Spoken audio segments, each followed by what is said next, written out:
Isang matinding sampal sa gitna ng selebrasyon. 10 taon ng pagmamahal, naging abo sa isang saglit. Si Talia, ang matapang na CEO, ay pilit na ikinukulong sa kusina ng mga taong pinakain niya. Ang asawa ay dapat sumunod lang, utos ng malupit na biyenan. Pero sa bawat luhang papatak, isang plano ang mabubuo. Sino ang tunay na matitira sa itaas? Tunghayan ang masakit, ngunit nakaka-inspire na paglalakbay ni Talia. Simula sa araw na ito, opisyal nang magbibitiw ang aking manugang na si Talia Villanueva sa kanyang tungkulin bilang Chief Executive Officer. Ang isang mabuting asawa ay dapat na nasa likuran lamang ng kanyang kabiyak, nagbibigay ng suporta at kalinga, at hindi nagpapatakbo ng isang imperyo habang ang sariling tahanan ay napapabayaan. Ang mga salitang yon ni Doña Carmela Cortez ay tila isang malupit na hatol na bumasag sa katahimikan ng bulwagan. Sa gitna ng marangyang pagtitipon para sa ika-10 anibersaryo ng Villanueva Logistics, tumigil ang mundo ni Talia. Nakatayo siya sa gitna ng entablado, suot ang kanyang kulay ubing gown na tila isang baluti ng tagumpay, at hawak ang isang kristal na plake na sumisimbolo sa kanyang lahat-lahat. Kanina lamang, bago siya umakyat sa entablado, inayos pa ni Sebastian ang kanyang kwintas at hinalikan siya sa noo, bumubulong ng mga salitang puno ng paghanga. Ngunit ngayon, habang hawak ng kanyang biyenan ang mikropono at idinedeklara ang kanyang pagbagsak, nanatiling nakatungo ang kanyang asawa. Malamig ang kristal na hawak ni Talia, ngunit mas malamig ang dugong tila na muo sa kanyang mga ugat. Ang kumpanyang ito ay itinayo niya mula sa mga pangarap ng kanyang yumaong ama. Sa bawat puyat at pagod na iginugol niya noong mga panahong halos wala silang makain. Sa bawat pagkakataong malapit ng malugi ang mga negosyo ng pamilya Cortez, ang sariling yaman at lakas ni Talia ang naging salbabida nila. At ngayon, sa harap ng mga pinakaimportante at malalaking kliyente sa industriya, ang kanyang dangal ay hinuhubaran ng mismong babaeng pinakain at pinatira niya sa karangyaan. Dama ni Talia ang pamimitig ng kanyang mga daliri sa pagkakahawak sa plate. Nais niyang sumigaw, nais niyang bawiin ang mikropono at sabihing walang katotohanan ang lahat, ngunit tila may kung anong nakabara sa kanyang lalamunan. Ang kanyang paningin ay nagsimulang lumabo, hindi dahil sa luha, kundi dahil sa bigat ng pagtatraidor na unti-unting lumalamon sa kanyang pagkatao. Tiningnan niya si Sebastian, naghahanap ng kahit maliit na sulyap ng pagtatanggol, kahit isang kislap ng galit laban sa kawalang katarungang ito. Ngunit ang kanyang asawa ay nanatiling estatwa sa tabi ng kanyang ina, walang kibo, walang emosyon. Na tila ba ang lahat ng ito ay isang eksenang matagal na nilang pinag-ensayuhan. Ang masayang musika na kanina ay nagbibigay ng buhay sa silid ay tila naging isang malungkot at nakakarinding ingay sa kanyang pandinig. Ang bawat palakpakan ng mga panauhin na hindi alam ang tunay na kaganapan ay tila mga sampal na dumadapo sa kanyang namumutlang pisngi. Ang mga mata ni Doña Carmela ay nagniningning sa tagumpay, isang ngangiting mapangapi na nagsasabing sa wakas, ang ibong lumilipad ng mataas ay muli nilang naibalik sa loob ng hawla. Hindi maigalaw ni Talia ang kanyang mga paa. Ang bawat hakbang palayo sa entablado ay tila paglakad sa ibabaw ng mga bubog ng kanyang sariling pangarap. Ang halimuyak ng mga mamahaling bulaklak sa paligid ay naging amoy ng pagkabulok sa kanyang pangamoy. Sa gitna ng karangyaan, sa gitna ng lahat ng taong humahanga sa kanya kanina, naramdaman ni Talia ang pinakamatinding pangungulila. Paano naging ganito kabilis ang pagbabaliktad ng tadhana? Paano naging sandata ang pagmamahal na inakala niyang kanlungan? Habang dahan-dahang binababa ni Talia ang kristal na plake sa malamig na mesa, isang tanong ang paulit-ulit na humahampas sa kanyang isipan, tila isang daluyong na hindi mapatigil.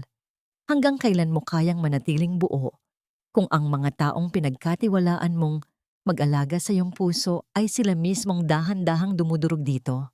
Ang bawat poste ng ilaw na nadadaanan ng kanilang sasakyan, pauwi ay naghahagis ng mahahabang anino sa tahimik na mukha ni Sebastian. Nakasandal si Talia sa malamig na salamin ng bintana. Ramdamang matinding pagod na hindi nagmumula sa kanyang katawan, kundi sa kanyang kaluluwa. Ang hanging lumalabas mula sa aircon ng sasakyan ay tila nanunuot hanggang sa kanyang mga buto. Ngunit mas nakakapanlamig ang katahimikan ng lalaking nasa kanyang tabi. Hindi na niya matiis ang paninikip ng kanyang dibdib. Nilingon niya ang asawang nakatingin lamang sa unahan, tila walang pambihirang nangyari. Bakit hindi ka man lang nagsalita, Sebas? Buhay ko ang kumpanyang iyon. Doon mo ako nakilala. Alam mo kung gaano kahalaga sa akin ang gabing ito. Ang tinig ni Talia ay nanginginig. Nag-aasam ng isang paliwanag na magpapabura sa lahat ng sakit. Dahan-dahang inabot ni Sebastian ang kanyang kamay. Ang init ng palad nito na dati ay nagbibigay sa kanya ng lakas ay tila isa na ngayong lason na unti-unting gumagapang sa kanyang balat. Babe, you are just tired. Matagal na nating pinag-uusapan na kailangan mong magpahinga. Tama si Mama. Masyado ka ng stressed sa pagpapatakbo ng negosyo. I am just doing this because I love you. Gusto ko lang na alagaan ka naman namin. Binawi ni Talia ang kanyang kamay. Ang mga salitang iyon ay nakabalot sa tamis ng pag-ibig, ngunit sa ilalim nito ay ang mapait na katotohanan ng manipulasyon. Gusto siyang alagaan, ngunit bakit kailangang hiyain siya sa harap ng buong industriya? Ang bigat ng kanyang paghinga ay tila nakikipaglaban sa hangin sa loob ng sasakyan. Nang makarating sila sa mansyon ng mga Cortez, ang naglalakihang pinto na yari sa matibay na kahoy ay tila bibig ng isang dambuhalang naghihintay na lulun sa kanya. Sa gitna ng maluwag at marangyang sala, nakaupo si Doña Carmela. Ang paglapat ng kanyang porselanang tasa sa platito ay nagbadya ng isang panibagong pagsubok. Wala na ang maamong mukha na ipinakita nito sa mga bisita kanina. Ngayong nandito na kayo, maaari mo nang ibigay sa akin ang mga bank tokens at access codes ng Villanueva Logistics, Talia, para masimulan na ni Sebastian ang trabaho niya bukas ng walang aberya. Nanlaki ang mga mata ni Talia. Ang hapdi sa kanyang lalamunan ay mas tumindi. Pera iyon ng kumpanya ko, Ma. Pera iyon na pinaghirapan namin ng papa ko bago pa man siya mamatay. Hindi ko maaaring ibigay na lamang yon ng ganun-ganon. Tumaas ang kilay ni Doña Carmela, isang tingin na nagpapababa sa buong pagkatao ni Talia. Huwag mong kalimutan kung sino ang nag-angat sa iyo sa putikan. Kung hindi dahil sa apelyidong Cortez, mananatili kang isang hamak na anak ng kargador na walang puwang sa mataas na lipunan. Utang mo sa pamilyang ito ang lahat ng meron ka ngayon, kaya huwag kang magmaramot sa asawa mo. Ang salitang utang na loob ay tumama sa dibdib ni Talia na parang isang matalim na balaraw. Ilang beses na ba niya itong narinig? Ilang milyong piso na ba ang iniluwal ng kanyang kumpanya upang saluhin ang mga palpak na negosyo ng pamilyang ito para lang mabayaran ang sinasabi nilang utang na loob? Tumingin muli siya kay Sebastian, umaasang sasabihin nitong tama na ang ganitong pagtrato sa kanyang asawa. Ngunit nakayuko lamang ang lalaki, umiiwas ng tingin. Umakyat ka na sa kwarto, babe. Magpahinga ka na muna. We will fix everything tomorrow. Hinawakan ni Sebastian ang kanyang balikat at dahan-dahang itinulak patungo sa hagdan. Wala sa sariling naglakad si Talia paakyat. Nang makapasok siya sa kanilang silid, hindi sumunod si Sebastian. Ang banayad ngunit madiin na pag-ikot ng seradura mula sa labas ng pinto ang nagpahiwatig sa kanya ng isang kalunos-lunos na katotohanan. Siya ay kinulong sa sarili niyang bahay gamit ang perang siya ang kumita. Siya ay naging isang bilanggo. Nilibot niya ang paningin sa malawak na silid. Napako ang kanyang mga mata sa malaking larawan nilang mag-asawa noong araw ng kanilang kasal. Nakangiti si Sebastian doon, yakap-yakap siya ng mahigpit na tila ba hinding-hindi siya pababayaan. Ang lalaking nangakong magiging kalasag niya laban sa mundo ay siya palang unti-unting sumasakal sa kanya ngayon. Napakapit si Talia sa laylayan ng kanyang damit, pinipigil ang hikbing nagbabantang kumawala.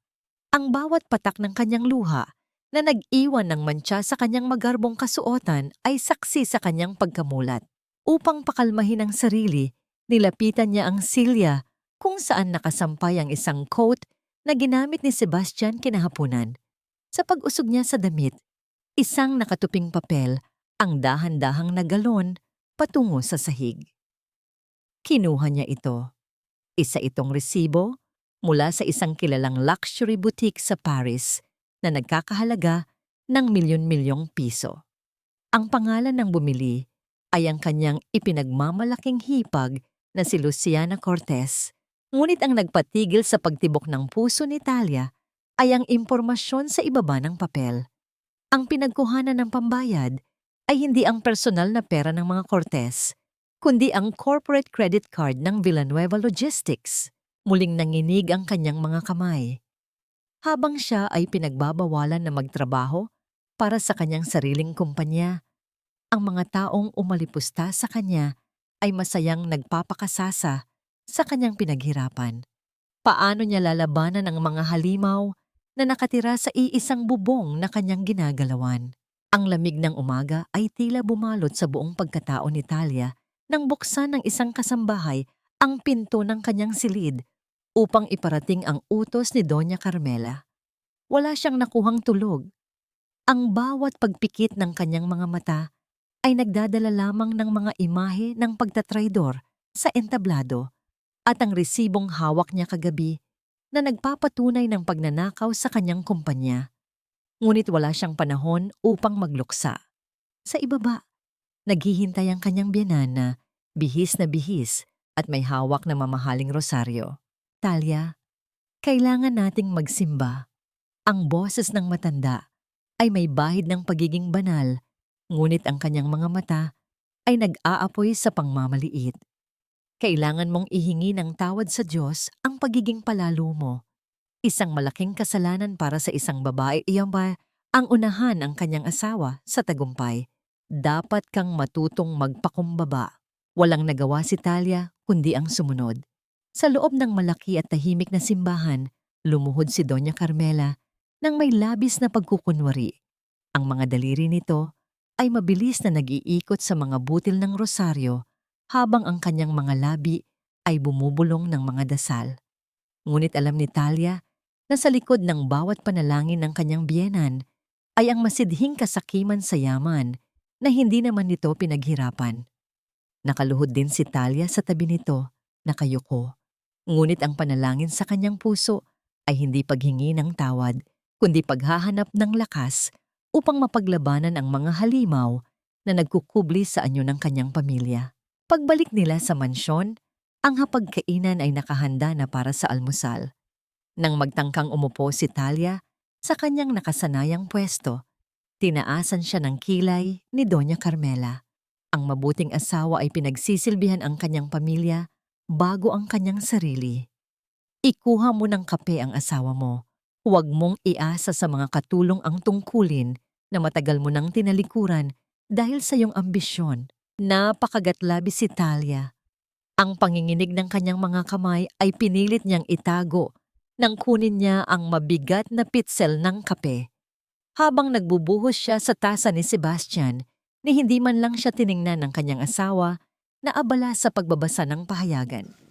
Ang paglapat ng mga kubyerto sa porselanang pinggan ay nagmistulang maliliit na patalim na naghihiwa sa natitirang dignidad ni Talia. Sa kalagitnaan ng mabigat na atmosfera, pumasok ang kanyang hipag na si Luciana, suot ang isang mamahaling damit at naglalakad ng may labis na pagmamalaki. "Oh, we have a new maid?" Pabirong wika ni Luciana habang tinitingnan si Talia mula ulo hanggang paa. "Bagay pala sa'yo ang ganyan, sister-in-law. Masyado kasing pilit ang pagiging CEO mo. Hindi maikakaila ang amoy ng kusina sa mga taong galing sa hirap. Kumuha ng isang hiwa ng tinapay si Luciana at inilagay iyon sa kanyang platito. Ngunit nang iabot niya ito kay Talia upang ipahiwatig na gusto niyang palamanan niyon, sinadya niyang bitawan ang mamahaling pinggan. Ang babasaging porselana ay nagkadurog-durog sa sahig, naghiwa-hiwalay na parang mga pangarap na tinapakan ng walang pakundangan. "Look what you made me do! Linisin mo yan, bago pa may masugatan sa amin." Utos ni Luciana, may halong malapad at nakakainsultong nangiti sa kanyang mga labi. Dahan-dahang lumuhod si Talia sa malamig na marmol. Ang mga mata ng kanyang asawa, biyenan, at hipag ay nakatunghay sa kanya, pinapanood ang kanyang lubusang pagkadurog. Maingat niyang pinulot ang matatalim na piraso ng porselana. Sa isang iglap, tinarak ng isang matulis na dulo ang kanyang daliri. Isang patak ng mapulang dugo ang mabilis na kumalat sa maputing bahagi ng basag na pinggan. Ngunit hindi siya dumaing. Ang pisikal na hapdi ay walang binatbat sa sugat na pilit nilang inuukit sa kanyang kaluluwa. Kinimkim niya ang sakit. Itinago ang kanyang luhang nagbabadyang tumulo at tahimik na tinapos ang kanyang mapait na gawain. Nang dalhin niya ang mga basag na piraso sa kusina, dumaan siya sa pasilyo patungo sa opisina ni Sebastian. Nakabukas ng bahagya ang pinto. Napahinto si Talia nang mapansin niya ang figura ng kanyang asawa na nakatalikod at seryosong nakikipag-usap sa telepono. Ang boses nito ay pilit na pinahihina. Tila may itinatagong isang malaking lihim na takot na mabunyag sa liwanag. "Make sure the transfer is complete today." Ang boses ni Sebastian ay nagtataglay ng kaba at pagmamadali.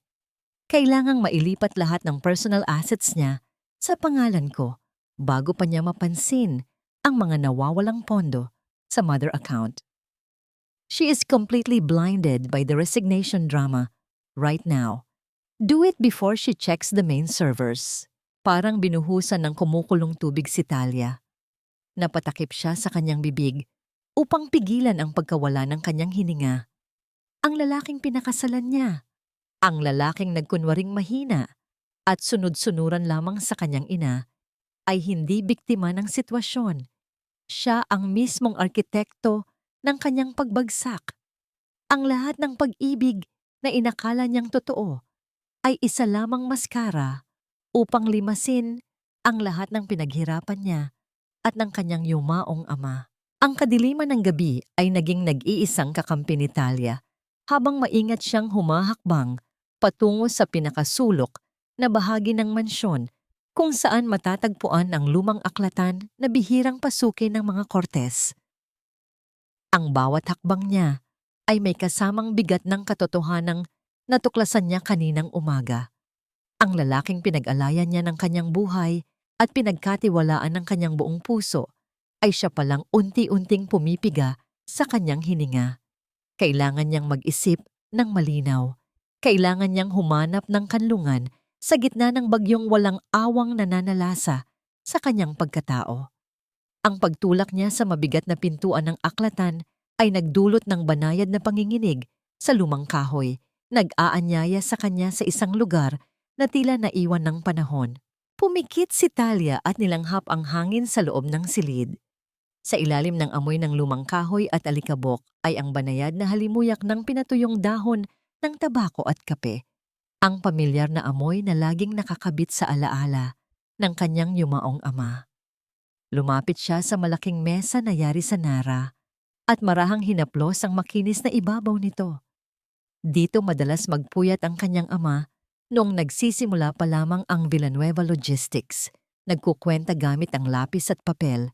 Sinisigurong may sapat silang pambili ng pagkain para sa susunod na araw. Sa pamamagitan ng isang maliit at kalawanging susi na nakatago sa kanyang kwintas, binuksan niya ang pinakailalim na kahon ng mesa.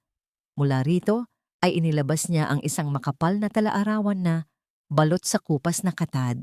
Habang binubuklat ang mga pahina, ang mga luhang kanina pa niya pinipigilan ay tuluyan ng umagos, pumapatak at nag-iiwan ng madilim na mantsa sa tuyong papel. Sa huling pahina, nakasulat ang pamilyar at malalaking titik ng kanyang ama. Para sa aking mahal na Talia, ang kumpanyang ito ay hindi lamang gawa sa pera at sasakyan. Ito ay gawa sa aking dugo at pawis upang matiyak na hindi ka kailanman yuyuko sa sinuman. Maging matapang ka, anak. Ang halaga ng isang babae ay hindi nasusukat sa apelyido ng lalaking pakakasalan niya, kundi sa tibay ng kanyang sariling mga paa. Ang mga salitang iyon ay tila mainit na yakap na pumawi sa lamig ng kanyang pangungulila. Pinunasan ni Talia ang kanyang mga luha. Ang paninikip ng kanyang dibdib ay napalitan ng isang nag-aapoy na determinasyon. Hindi niya hahayaang babuyin ng pamilya Cortez ang kaluluwa ng kanyang ama. Ang paglipad ng malamig na hangin mula sa siwang ng bintana ay sinabayan ng paglapat ng mga gulong ng sasakyan sa sementadong daanan sa labas ng mansyon. Isang figura ang maingat na naglakad sa madilim na bahagi ng hardin, palapit sa likurang pintuan ng aklatan. Nang mabuksan yon ni Talia, bumungad ang mukha ni Mateo, ang pinagkakatiwalaang Chief Financial Officer ng kanyang kumpanya. Bakas sa mukha ng matandang lalaki ang matinding pag-aalala. Ang kanyang mga mata ay naghahanap ng kasagutan sa gitna ng gulong nangyayari sa kanilang kumpanya. Dala nito ang isang makapal na folder na pilit nitong itinago sa loob ng kanyang itim na jacket upang hindi makita ng mga gwardiya ng mansyon. Ma'am Talia, mabuti at nakahanap ako ng paraan para makapasok. Ginamit ko ang dahilan na may mga urgent documents na kailangang makita agad ni Sir Sebastian. Ngunit kayo talaga ang sadya ko rito. Ang boses ni Mateo ay nanginginig sa kaba at pagkabigo. They announced your resignation to the board this afternoon. Sinubukan kong questionin ang desisyon, pero ipinakita nila ang isang formal na liham na naglalaman ng inyong pahintulot. Ma'am, they are bleeding us dry. Ang mga pondo mula sa main operational account ay unti-unting inililipat sa mga dummy corporations na hindi natin kilala. Binuksan ni Mateo ang dalang folder at inilatag ang mga dokumento sa ilalim ng malamig na liwanag ng isang maliit na lampara. Tiningnan iyon ni Talia nang may nagdidilim na paningin. Ipinakita sa kanya ni Mateo ang mga authorization forms na ginamit upang ilabas ang daan-daang milyong piso mula sa kumpanya papunta sa mga personal na account ng kanyang asawa at biyenan. Ngunit ang nagpatigil sa pagdaloy ng dugo sa mga ugat ni Talia ay hindi ang halaga ng perang ninakaw. Ito ay ang papel na inilapag ni Mateo sa pinakaibabaw ng mga dokumento. Ang mismong papel na nag-aautorisa sa paglilipat ng pinakamalaking pondo ng Villanueva Logistics.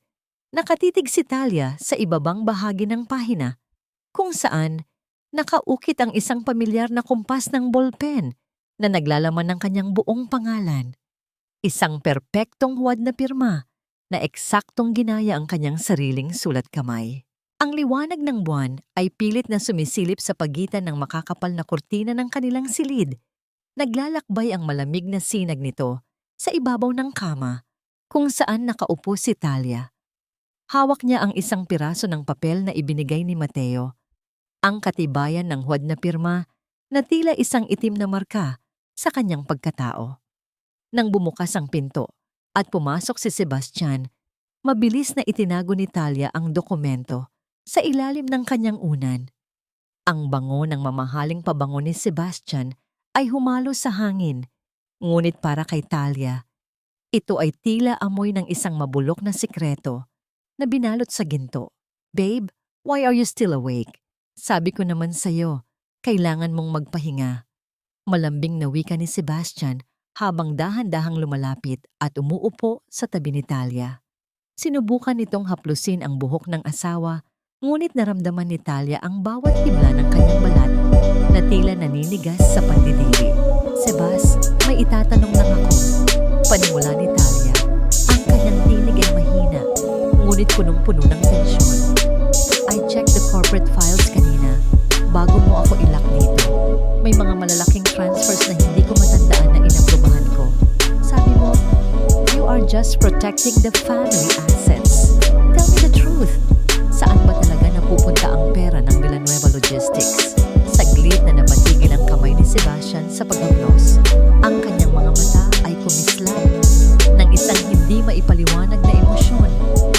ito muling napalitan ng isang mapanlinlang na ngiti. Babe, bakit ba paulit-ulit tayo rito? It's for our future investments.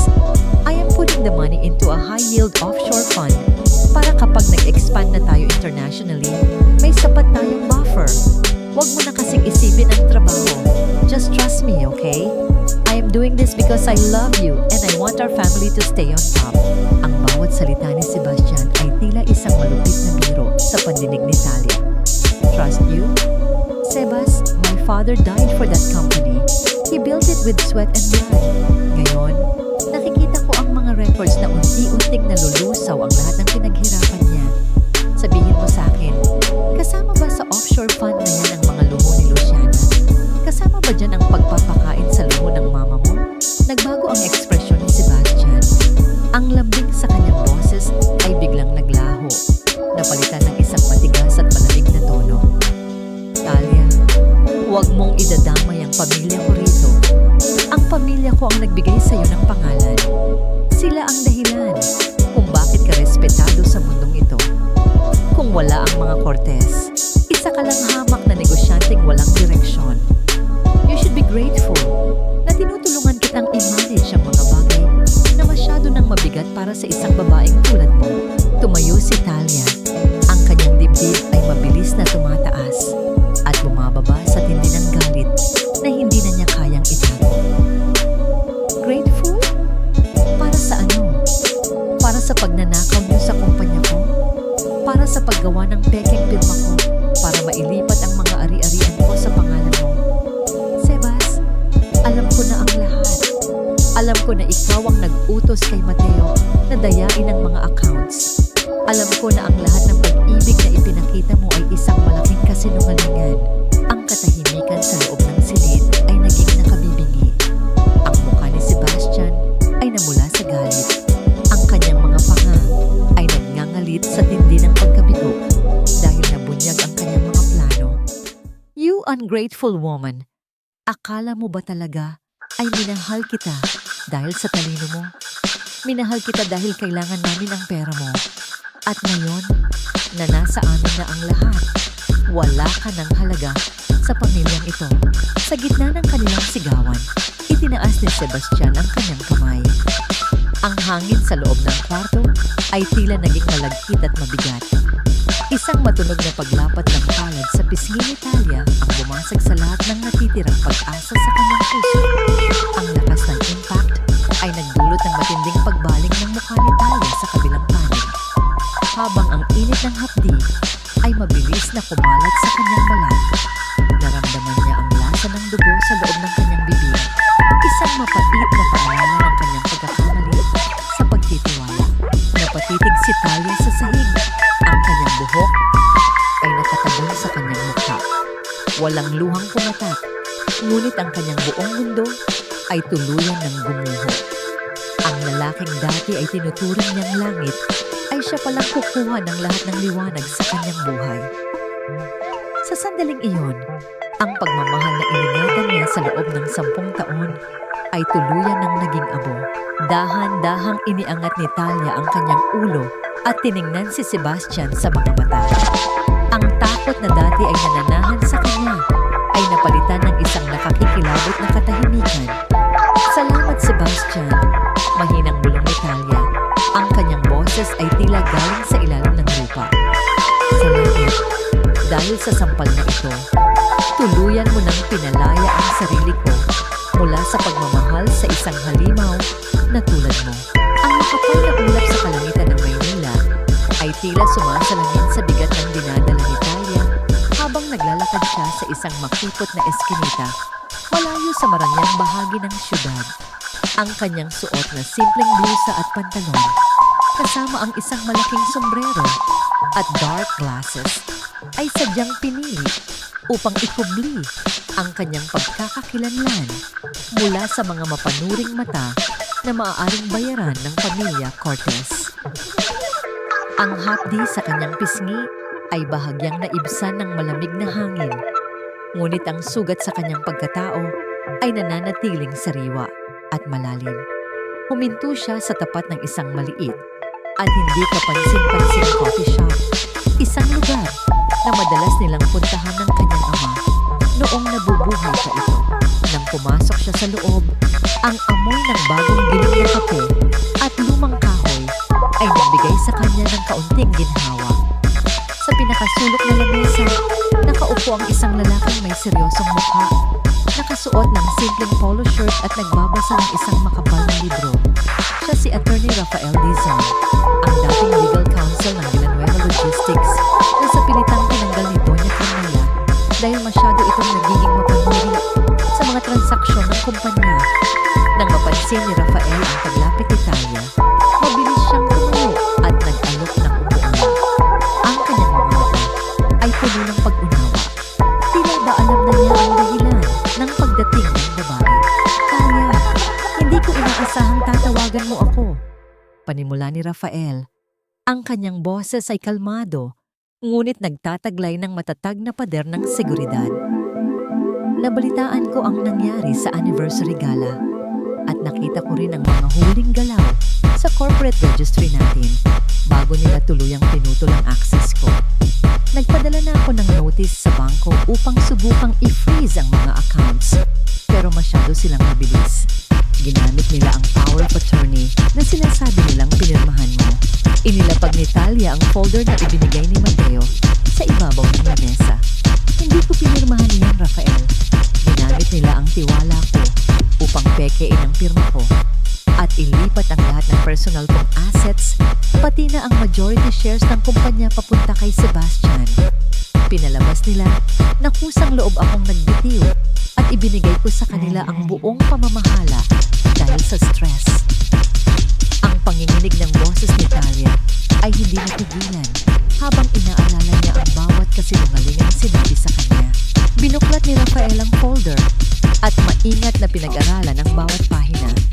Ang kanyang panga ay nagngangalit habang nakikita ang ebidensya ng malawakang panlilinlang. Ang ginawa nila ay hindi lang simpleng pagnanakaw, Talia. Ito ay estafa at falsification of public documents. Kung mapapatunayan nating peke ang mga pirma at ilegal ang paglilipat ng pondo, maaari nating mabawi ang lahat at maipakulong silang lahat. Tumingin si Rafael ng diretso sa mga mata ni Talia. Ngunit ang laban na ito ay hindi magiging madali. Gagamitin nila ang lahat ng pera mo, ang lahat ng koneksyon nila sa lipunan, at ang buong makinarya ng pamilya Cortez para sirain ang reputasyon mo. Handa ka ba sa lahat ng sasabihin nila sa iyo? Huminga ng malalim si Talia. Ang imahe ng pagbagsak ng kumpanya ng kanyang ama at ang sampal ni Sebastian ay muling naglaro sa kanyang isipan. Wala na akong pakialam sa reputasyon, Rafael. Ang gusto ko lang ay mabawi ang kaluluwa ng aking kumpanya at ipadama sa kanila ang bigat ng hustisya na matagal nilang binaliwala. Handa akong lumaban, kahit na mga hulugan ito ng sarili kong pagkasira. Sa gitna ng kanilang seryosong pag-uusap, ang maliit na kampana sa itaas ng pinto ng coffee shop ay nagbigay ng banayad na tunog. Naghuhudyat ng pagdating ng isang bagong customer. Isang matandang babae, nakasuot ng makapal na shawl na nagtatago sa kanyang anyo. Ang pumasok at nagpalingalinga bago nagmamadaling lumapit sa kanilang lamesa.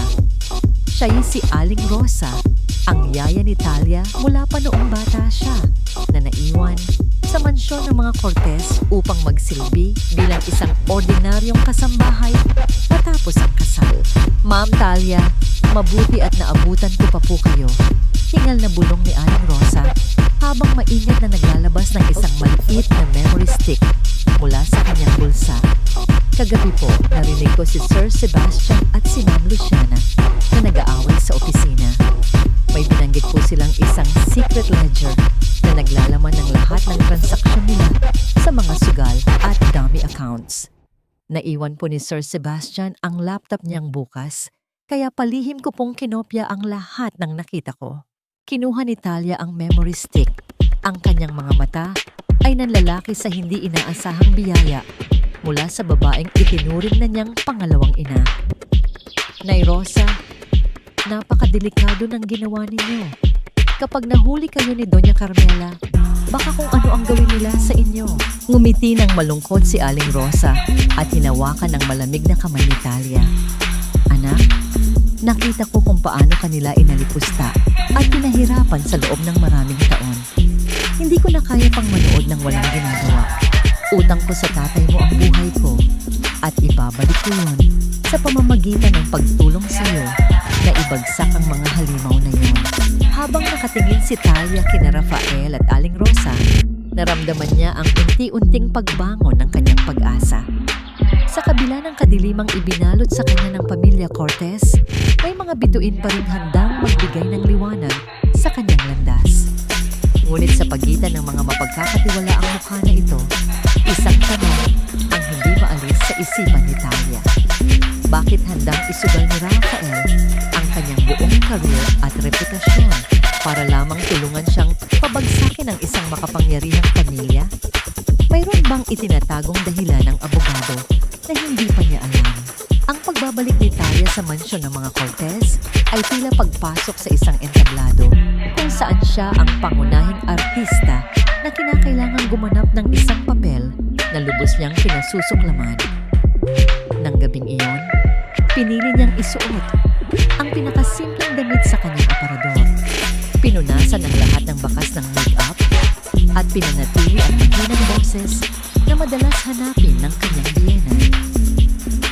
Habang nakaupo siya sa sala, naghihintay na bumaba ang pamilya para sa hapunan, ang memory stick na ibinigay ni Aling Rosa ay nakatago sa loob ng kanyang medyas.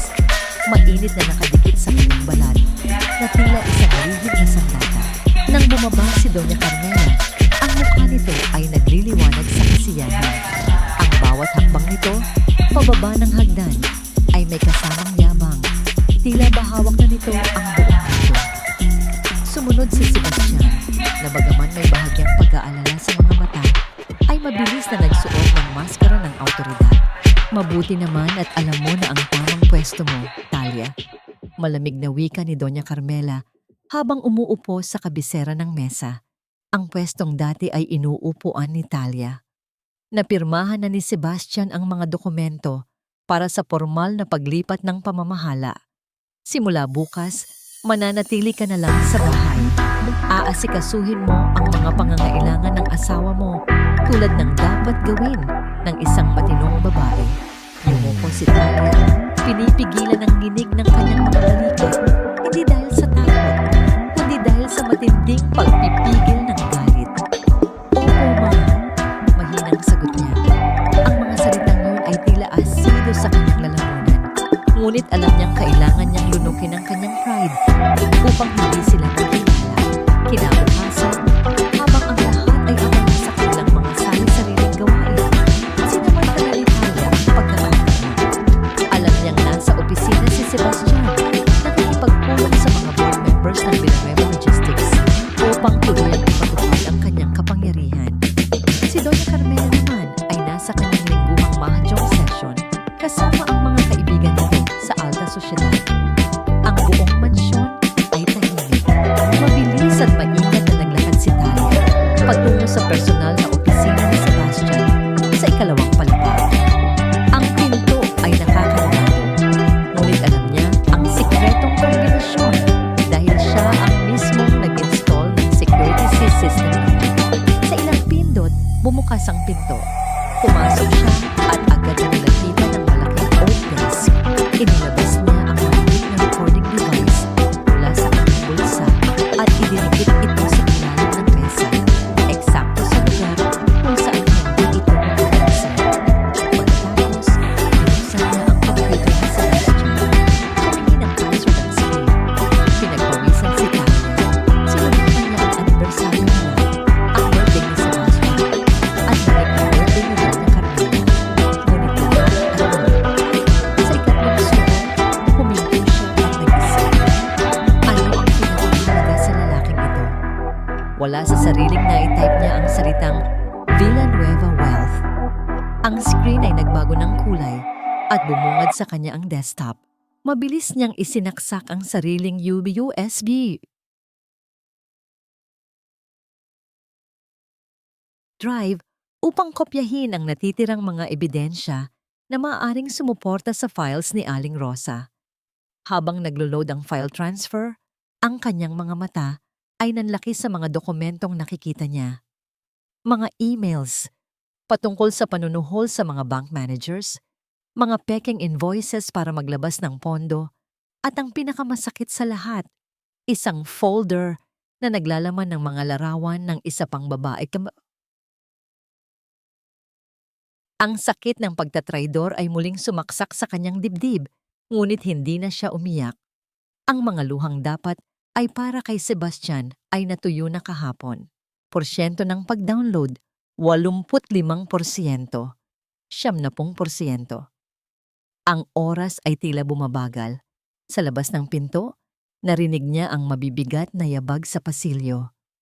Ang tunog ng mga sapatos na leather ay papalapit ng papalapit sa opisina. Napigil ni Talia ang kanyang hininga. 75%, 78%. Sino ang nagbukas ng pinto ng opisina ko? Ang malakas at nagagalit na boses ni Sebastian ay umalingaw-ngaw mula sa labas. 100%. Mabilis na binunot ni Talia ang USB drive at isinilid ito sa kanyang bulsa. Nang magsimulang bumaling ang seradura ng pinto, mabilis siyang nagtago sa likod ng malaking bookshelf sa gilid ng kwarto. Ang pinto ay bumukas ng malakas. Pumasok si Sebastian na may hawak na telepono, mukhang nagmamadali at balisa. I told you to secure the vault. Paano nakalusot ang notice galing sa bangko? Sigaw ni Sebastian sa kausap nito sa telepono. Habang siya ay lumalapit sa kanyang mesa, nakatayo si Talia sa dilim, halos hindi humihinga, naghihintay kung kailan siya matutuklasan sa gitna ng kanyang lihim na pag-atake. Ang hangin sa loob ng opisina ay tila naging bato. Nakasiksik si Talia sa madilim na sulok sa likod ng malaking bookshelf. Pinipigil hindi lamang ang kanyang paghinga, kundi pati na rin ang malakas na pagtibok ng kanyang puso. Pinapanood niya ang asawa sa pamamagitan ng maliit na siwang ng mga libro. Galit na ibinaba ni Sebastian ang kanyang telepono sa ibabaw ng mesa. Ang kanyang mga kamay ay nanginginig habang hinahalungkat ang mga dokumento, naghahanap ng kung ano na maaaring magsalba sa kanya sa biglaang problema sa bangko. Nang magring muli ang telepono, agad itong sinagot ni Sebastian. Ang kanyang boses ngayon ay hindi na nagagalit, kundi nagmamakaawa. Luciana, please, sabihin mo sa akin na hindi mo ginamit yung funds na ipinasok ko sa account mo kahapon. The bank is asking questions about the massive withdrawal. Sa kabilang linya, hindi man marinig ni Talia ang eksaktong mga salita. Alam niya ang tono ng kanyang hipag.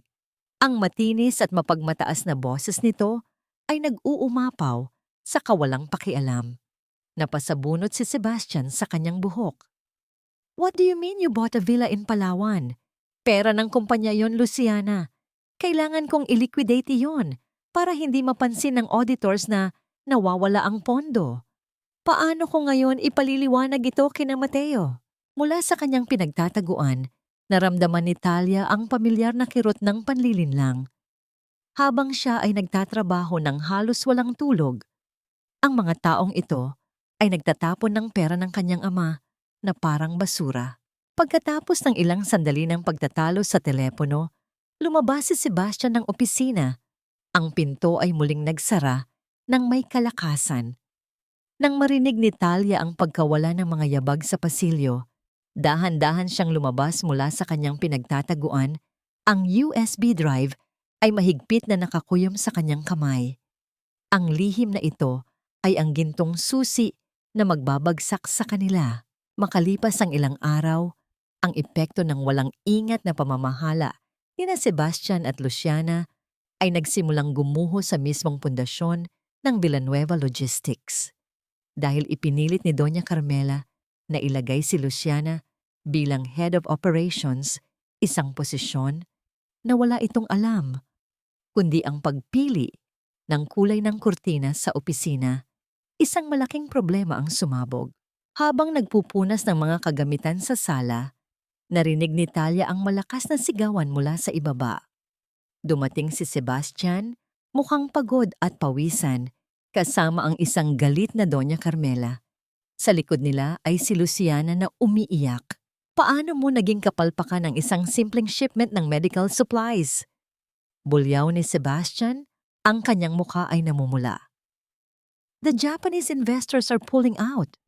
Ang supplies na dapat sana ay nasa Tokyo ngayon ay nare-route sa maling pantalan dahil pinirmahan mo ang mga papeles na hindi mo binabasa. Bakit ako ang sinisisi mo? Ganti ni Luciana. Nagpupunas ng luha gamit ang kanyang mamahaling panyo. Sabi ko sa iyo, hindi ko alam kung paano basahin ang mga customs declarations na yon. Ako na nga ang nag-oopisina habang ang asawa mo ay walang ginagawa dito sa bahay. Napatigil si Talia sa pagpupunas. Ang kanyang kumpanya, ang Villanueva Logistics, ay nakaharap sa isang malaking sakuna dahil sa kapabayaan. Alam niya ang bawat pasikot-sikot ng customs. Alam niya kung paano ayusin ang problemang ito sa loob lamang ng ilang oras. Ang kanyang instinct bilang isang CEO ay nagsusumigaw na lumabas, tumawag sa mga contacts sa Japan at saluhin ang bumabagsak na negosyo. Kumurap si Talia. Pilit niyang ikinuyom ang kanyang mga kamao. Itinatago ang mga ito sa loob ng kanyang simpleng apron. Tiningnan niya ang kanyang asawa na hindi magkanda-ugaga at ang kanyang biyenan na dati ay puno ng yabang, ngunit ngayon ay nababalot ng takot. Ang pagmamasid sa kanila, habang unti-unting nasusunog sa sarili nilang kasakiman, ay nagbigay kay Talia ng isang kakaibang pakiramdam. Isang malamig, malungkot, ngunit nakapapawi ng uhaw na katarungan. Dati-rati, kapag may problema ang mga Cortez, siya ang laging nakasalang upang iligtas sila. Ngayon, hayaan mong lunukin sila ng sarili nilang apoy. Tumalikod si Talia at nagpatuloy sa paglilinis ng marangyang florera. Ang kanyang muka ay walang mababakas na emosyon, habang ang imperyo ng mga Cortez ay nagsisimula nang gumuho sa likuran niya. Ang tensyon sa loob ng mansyon ng mga Cortez ay naging kasing bigat ng isang paparating na bagyo. Matapos ang kapalpakan ni Luciana sa kumpanya, ang pagkataranta ni na Sebastian at Doña Carmela ay nag-ibayo. Hindi dahil sa kinabukasan ng mga empleyado, kundi dahil sa pagkaubos ng perang panustos sa kanilang marangyang buhay. Habang patuloy na bumabagsak ang halaga ng Villanueva Logistics, isang mas madilim na plano ang binubuo ng pamilya Cortez upang tuluyang tanggalan ng karapatan si Talia bago pa man nito matuklasan ang kalbaryo ng kumpanya. Kinabukasan, isang pambihirang katahimikan ang bumalot sa hapagkainan. Wala ang karaniwang pagmamayabang ni Luciana at si Doña Carmela ay hindi nagbitiw ng kahit anong panlalait. Inilapag ni Talia ang isang plato ng paboritong ensalada ng kanyang biyenan. Nang mag-angat siya ng tingin, napansin niya ang malamig at kalkuladong titig ni Sebastian. Talia, may kailangan tayong pag-usapan mamaya. Panimula ni Sebastian, ang boses ay pilit na pinakalma, ngunit may itinatagong patalim. Hihintayin kita sa opisina ko pagkatapos mong linisin ang kusina. Isang malamig na kamay ang tila humaplos sa batok ni Talia. Ang huling beses na nag-usap sila sa opisinang yon ay nagtapos sa isang sampal na sumira sa kanyang natitirang paniniwala. Ngunit alam niya na bahagi ito ng kanyang laro. Kailangan niyang manatiling walang muwang sa kanilang paningin. Nang pumasok siya sa opisina, nakaupo si Sebastian sa likod ng malaking mesa, kasama si Doña Carmela na nakatayo sa gilid. Sa ibabaw ng mesa ay may mga nagkalat na litrato at isang makapal na envelope. Ano ito, Sebas? Tanong ni Talia. Ang kanyang boses ay may sapat na kaba upang magmukhang kapani-paniwala. Walang pag-aatubili. Inihagis ni Sebastian ang mga litrato sa kanyang harapan. Ang mga imahe ay nagpapakita sa kanya at kay Attorney Rafael Dizon sa loob ng coffee shop noong nakaraang araw. Ang mga kuha ay sadyang kinunan mula sa mga anggulo na nagmumungkahi ng mali siya. Ang paghawak ni Rafael sa folder ay ginawang tila pag-abot ng kamay. At ang kanilang seryosong pag-uusap ay pinalabas na isang lihim na pagkikita ng mga magkasintahan. Huwag ka nang magkunwari, Talia. Mariing wika ni Doña Carmela, ang kanyang mukha ay nagpapahayag ng matinding pandidiri. Kaya pala ang lakas ng loob mong magmaldita at makialam sa kumpanya dahil may kinakasama kang ibang lalaki. Isang abogadong pinatalsik ko pa.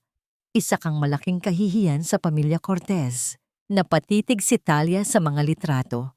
Ang pagkamangha niya ay hindi dahil sa ebidensya, kundi sa lalim ng kasamaan na handang gawin ng mga taong ito.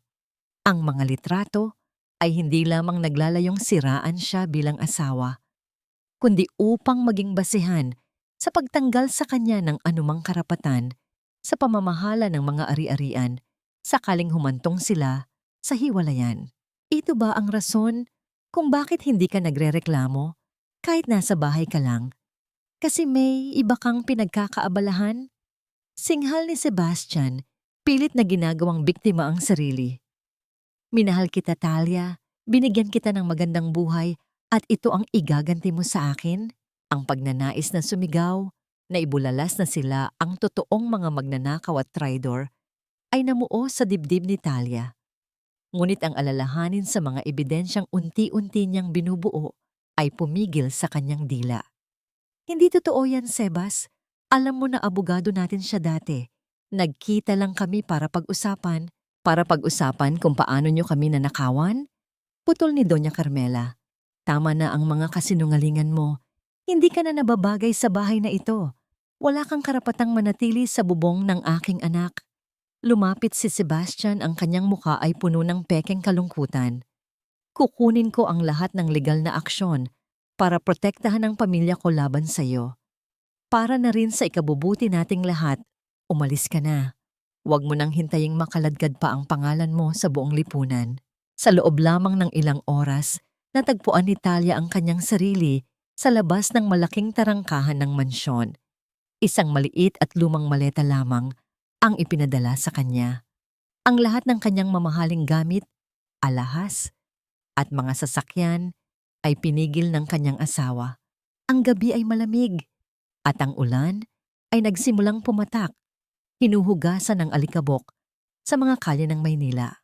Nakatingin si Talia sa mataas na pader ng bahay kung saan niya iginugol ang 10 taon ng kanyang buhay bilang isang alipin ng utang na loob. Ang pagtataboy na ito ay sadyang idinisenyo upang durugin ang kanyang espiritu at gawin siyang isang pulubi na walang kakayahang lumaban. Ngunit habang tumatama ang mga patak ng ulan sa kanyang mukha, walang luha na lumabas sa kanyang mga mata. Sa halip, isang maliit na ngiti ang namuo sa kanyang mga labi. Hindi nila alam, pinalaya nila ang lobo na matagal nilang ikinulong. Ang kalye ng Maynila ay tila walang pakialam sa pagguho ng mundo ni Talia. Ang ulan na bumabasa sa kanyang buhok at simpleng damit ay nagbigay ng ginaw na umaabot hanggang sa kanyang mga buto. Bawat hakbang na ginagawa niya habang hila-hila ang lumang maleta ay nagdadala sa kanya palayo sa impyernong binihisan ng karangyaan. Wala siyang pera sa kanyang bulsa dahil maski ang kanyang mga personal na bank account ay sinigurado na ng mga Cortez na mai-freeze gamit ang mga huwad na kasulatan. Ngunit sa kabila ng lahat ng panlilinlang na ito, ang hanging dumadampi sa kanyang pisngi ay nagdadala ng pinakamatamis na lasa, ang lasa ng kalayaan. Tumayo siya sa isang masilong na bahagi ng isang lumang gusali at pinunasan ng tubig sa kanyang mukha. Wala siyang malalapitang mga kaibigan, sapagkat ang lahat ng naging koneksyon niya sa lipunan ay unti-unting pinutol ni Doña Carmela upang matiyak na tanging ang pamilya Cortez lamang ang magiging daigdig niya. Ngunit sa gitna ng kadilimang ito, isang imahe ang nanatiling maliwanag sa kanyang isipan. Isang simpleng bahay na gawa sa bato at kahoy na papalibutan ng mga puno ng mangga na matagal na niyang hindi binibisita. Ang bahay na ipinundar ng kanyang ama mula sa kanyang pinakaunang sweldo. Pagkalipas ng halos 2 oras na paglalakad at pagsakay sa pampasaherong jeep, gamit ang natitirang barya sa ilalim ng kanyang bag, narating niya ang lumang gate ng kanilang bahay sa labas ng syudad. Ang kalawang sa mga rehas nito ay tila nagkukwento ng matagal na panahong paghihintay. Nang kanyang itulak ang gate, ang mahinang pag-irit ng lumang bakal ay bumasag sa katahimikan ng gabi. Ang bahay ay madilim, subalit bago pa man siya makarating sa pinto, bumukas ang mga ilaw sa balkonahe. Lumabas ang isang figura na may dalang payong. Si Aling Rosa, na lihim na umalis mula sa mansyon ng mga Cortez bago pa man ang malaking komosyon ay naghihintay doon na may halong pag-aalala at galak. Diyos ko, anak! Basang-basa ka! Mabilis na bumaba ang matanda at isinukob sa payong ang panginginig na katawan ni Talia. Inakay siya nito papasok sa bahay. Ang yakap ng kanyang yaya ay nagbigay ng init na higit pa sa kayang ibigay ng anumang makapal na kumot. Sa loob, ang amoy ng pinakuluang salabat at sinaing ay muling nagpabalik kay Talia sa panahon kung saan ang pinakamalaking problema lamang niya ay kung ano ang uulamin nila ng kanyang ama. Habang pinupunasan ni Talia ang kanyang buhok gamit ang tuyong tuwalya, inilapag ni Aling Rosa ang isang malaking mangkok ng mainit na sabaw sa mesa. Salamat, Nay Rosa, bulong ni Talia. Ang kanyang boses ay tuluyan ng bumigay at sinundan ng isang mahina ngunit malalim na paghikbi. Ito ang unang pagkakataong umiyak siya hindi dahil sa sakit, kundi dahil sa ginhawa. Hinaplos ng matanda ang kanyang likod. Tapos na ang paghihirap mo sa mga taong yon, Talia. Dito, ligtas ka. Dito, ikaw pa rin ang batang minahal ng lubos ng iyong ama. Kinabukasan, ang sinag ng araw ay dumaan sa mga siwang ng bintana. Naglalaro sa ibabaw ng lumang mesa sa sala. Dito nakaupo si Talia kasama sina Rafael at Mateo na dumating ng maaga nang makatanggap ng mensahe mula kay Aling Rosa. Nakalatag sa mesa ang lahat ng ebidensyang nakalap nila. Ang memory stick na naglalaman ng mga transaksyon sa sugal, ang USB drive na may audio recording at mga litrato ng panloloko, at ang forensic report na nagpapatunay na ang pirma sa power of attorney ay peke. Nakapagsampa na ako ng counter affidavit at patong-patong na kaso laban kina Sebastian, Luciana at Doña Carmela. Seryosong pahayag ni Rafael habang ang kanyang mga mata ay nananatiling nakatutok sa kalmado at nagbagong anyo ni Talia. Estafa, falsification of public documents, at violation of the Anti-Violence Against Women and Their Children Act dahil sa psychological at economic abuse na ginawa nila sa iyo. The company is bleeding out, Ma'am Talia. Dagdag ni Mateo, ang matandang CFO, ay halatang hindi nakatulog. Pero dahil na-freeze ang mga accounts nila dulot ng kasong isinampa natin kagabi, hindi na nila maililipat ang natitirang pondo palabas ng bansa. Sila ang na-corner ngayon. Tumingin si Talia sa labas ng bintana. Pinapanood ang hangin na nagpapayagpag sa mga dahon ng puno ng mangga. Ang pakiramdam ng pagiging isang biktima ay tuluyan ng naglaho sa kanyang sistema. Dahan-dahan niyang inikot ang kanyang tasa ng kape, nararamdaman ng init nito na nagpapagising sa natutulog niyang lakas. Pabayaan muna nating matunaw sila sa takot, Mateo. Hayaan nating maramdaman nila kung ano ang pakiramdam ng mawalan ng kontrol. Wika ni Talia, ang boses ay matatag at puno ng autoridad na minsan nang nagpatakbo ng isang imperyo. Maghahanda tayo para sa unang araw sa korte. At gusto ko, pagdating ng araw na yon, walang kahit isang anino ng pamilya Cortez ang matitirang nakatayo. Ang malamig na simoy ng madaling araw ay nagdala ng hamog na dumikit sa mga lumang salamin ng bintana. Tila nakikidalamhati sa mabigat na pinagdaraanan ng mga taong nasa loob ng maliit na bahay. Sa ibabaw ng pabilog na mesa sa sala, ang mapusyaw na liwanag mula sa nag-iisang lampara ay nagbibigay ng mahahabang anino sa bunto ng mga dokumento, resibo at bank statements. Pilit na kinakalaban ni Mateo at Rafael ang matinding antok.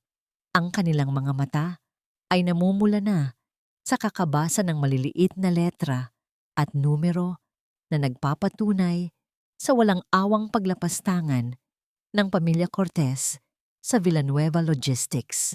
Tahimik na inilapag ni Talia ang 2 tasa ng mainit na kape sa tabi ng 2 lalaking nagpupuyat para sa kanyang laban. Tiningala siya ni Mateo. Ang matandang mukha nito ay bakas ang matinding pagkabigo habang itinuturo ang isang pahina ng bank record. Ma'am Talia, hindi lamang po pala sa mga luho at ari-arian napunta ang pondo. Wika ni Mateo, ang kanyang tinig ay may bahid ng pagkadismaya. Kinumpirma ng mga files mula sa memory stick ni Aling Rosa na si Luciana ay may patong-patong na utang sa isang malaking VIP casino. Ginamit ni Sebastian ang corporate funds natin upang bayaran ang mga sindikatong nagbabanta sa buhay ng kanyang kapatid. Ginawa nilang personal na alkansya ang kumpanyang pinagbuwisan ng buhay ng inyong ama. Isang malalim at mabigat na paghinga ang pinakawalan ni Talia. Ang bawat impormasyong lumalabas ay tila mga panibagong pako na ibinabaon sa kabaong ng kanyang tiwala. Walang limitasyon ang kanilang kasakiman at mas lalo siyang nandidiri na minsan ay tinawag niya silang pamilya. Mula sa kanyang upuan, dahan-dahang inilapit ni Rafael ang isang hiwalay na folder na may kulay asul na pabalat. Ang formalidad ng dokumento ay nagpapabigat sa hangin sa pagitan nila. Tumingin ang abogado sa mga mata ni Talia. Ang kanyang paningin ay puno ng pag-iingat at lihim na pag-aalaga. Talia, nakahanda na ang lahat para sa kasong kriminal at sibil. Malumanay na panimula ni Rafael. Ngunit may isa pang dokumento na kailangan ang iyong personal na desisyon. Ito ang petisyon para sa annulment ng inyong kasal.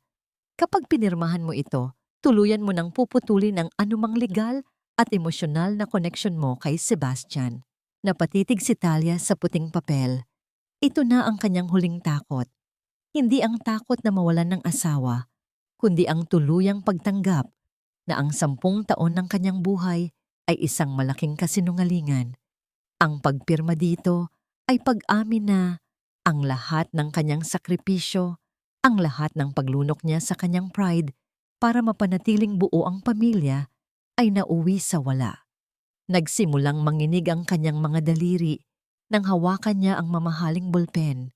Ang paninikip ng kanyang lalamunan ay tila pumipigil sa kanyang paghinga. Napansin ni Rafael ang pag-aalinlangan sa mga balikat ni Talia.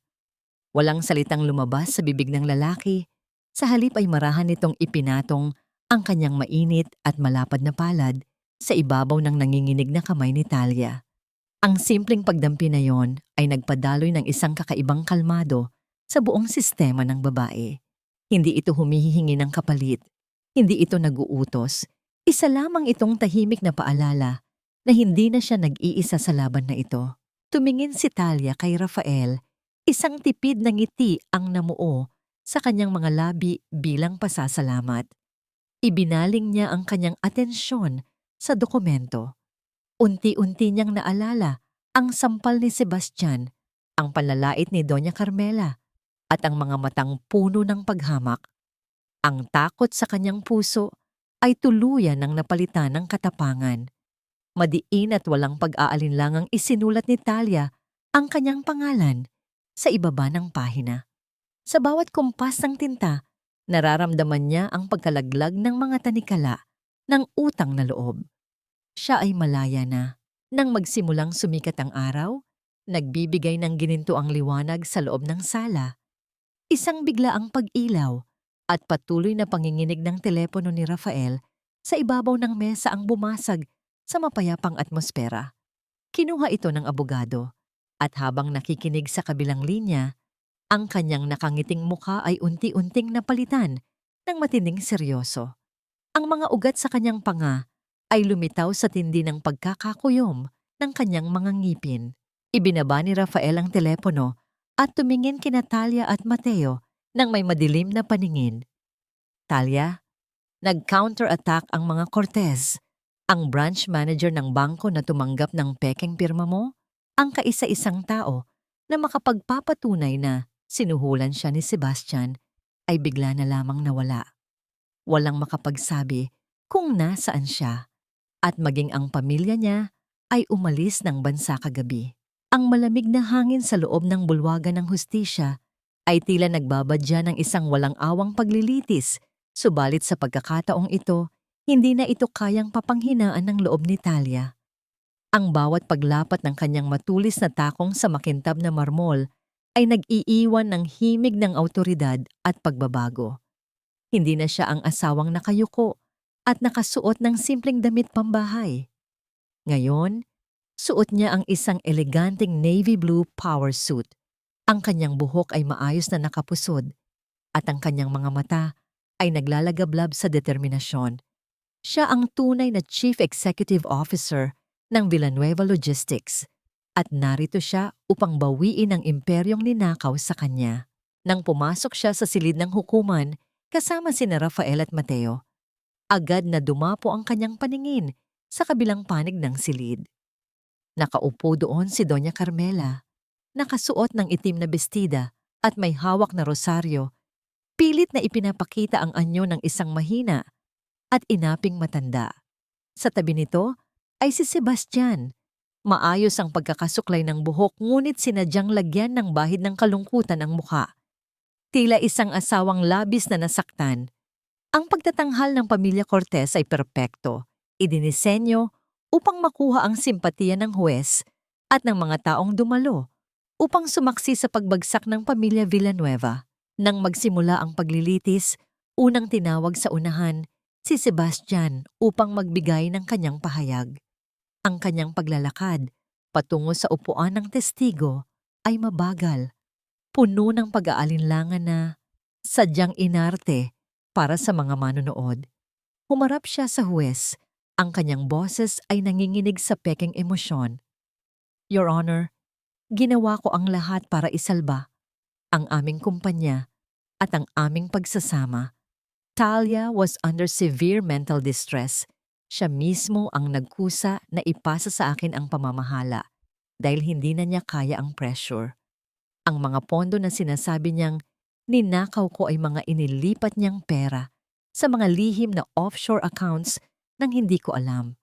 I was just a supportive husband trying to clean up her mess. Ang bawat salitang lumabas sa bibig ng kanyang asawa ay tila mga lason na pilit na isinusubo sa buong hukuman.